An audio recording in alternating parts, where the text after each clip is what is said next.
Seorang wali itu tidak akan memakan sesuatu kecuali yang halal. Maknanya, ya, sebagaimana disebutkan dalam kitab Manhajus Rawi, ya, seorang wali itu, ya, kondisinya dia lebih mengedepankan husnudzon kepada seluruh hamba-hamba Allah. Dia akan mengedepankan husnudzon, berbaik sangka. Jadi dia tidak akan menilai seseorang itu daripada ainnya, ya, dohirnya, apakah dia pencuri, apakah dia orang yang berbuat zalim, mengambil hak orang lain. Enggak, melihat pokoknya ya dia orang Islam, ya, kembali kepada watak aslinya. Orang itu, ya, secara fitrah manusia itu kan baik. Tidak ada manusia yang terlahir kemudian bejat gitu, ya, nggak ada. Orang itu bisa berlaku bejat, bisa menjadi orang jahat karena ada faktor yang lain kan gitu. Misalnya orang pencuri, begal, faktornya apa? Karena desakan ekonomi, ya, karena lingkungannya, pergaulannya, sehingga dia terdidik dan terbiasa melakukan kejahatan. Tapi pada dasarnya orang itu watak aslinya adalah ya baik gitu. Sebejat-bejat memang pasti ada hati gitu, hati yang baiknya. Pasti dia pun pengen bertobat, pengen berbuat baik, tapi karena ada desakan segala sesuatu jadi terpaksa kan.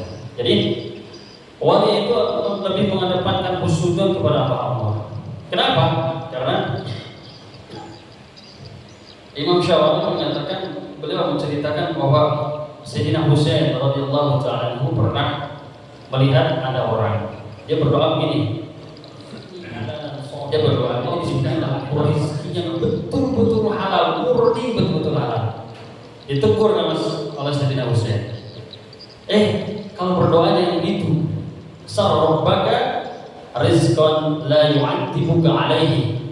Mintalah kepada Allah rezeki yang mana engkau tidak diadab dengan rezeki tersebut. Kenapa? Ya. Karena fa innal halal as-safi innama huwa rizqul anbiya. Karena halal betul-betul murni, betul-betul halal itu adalah Allah berikan khusus kepada para nabi. Makanya para nabi itu maksum, ya. Ya, dalam akidah kita, dalam ilmu tauhid ada istilah maksum. Para nabi itu maksum, terbebas daripada perbuatan-perbuatan maksiat, dijaga oleh Allah dari melakukan sesuatu yang haram. Jangankan yang halal, yang haram. Khilaful aula, khilaful aula itu sesuatu yang makruh, menyalahi keutamaan, itu ditinggalkan oleh Nabi. Ya. Nabi tidak akan berbuat sesuatu yang tercela di dalam syariat. Yang makruh saja itu nggak mungkin dikerjakan. Kalau ada perkara-perkara yang mubah, ya, yang mubah saja itu mubah.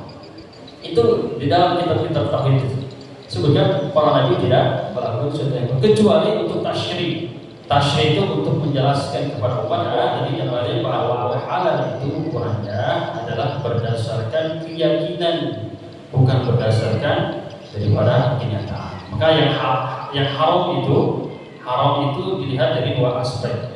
Haram bisa karena zatnya, bisa karena aridnya. Sebagaimana disebutkan dalam beberapa kitab itu.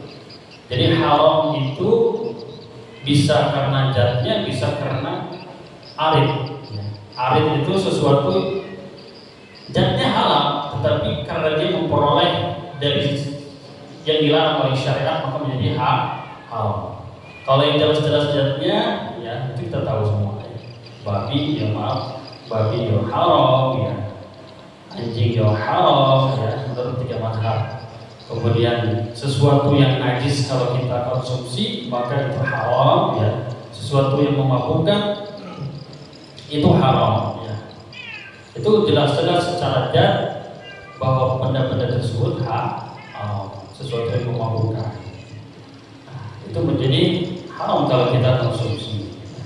Ada juga zatnya itu halal, tetapi dari sisi memperolehnya itu tidak didapati dengan cara yang batil, dengan cara yang tidak dibenarkan dalam syariat.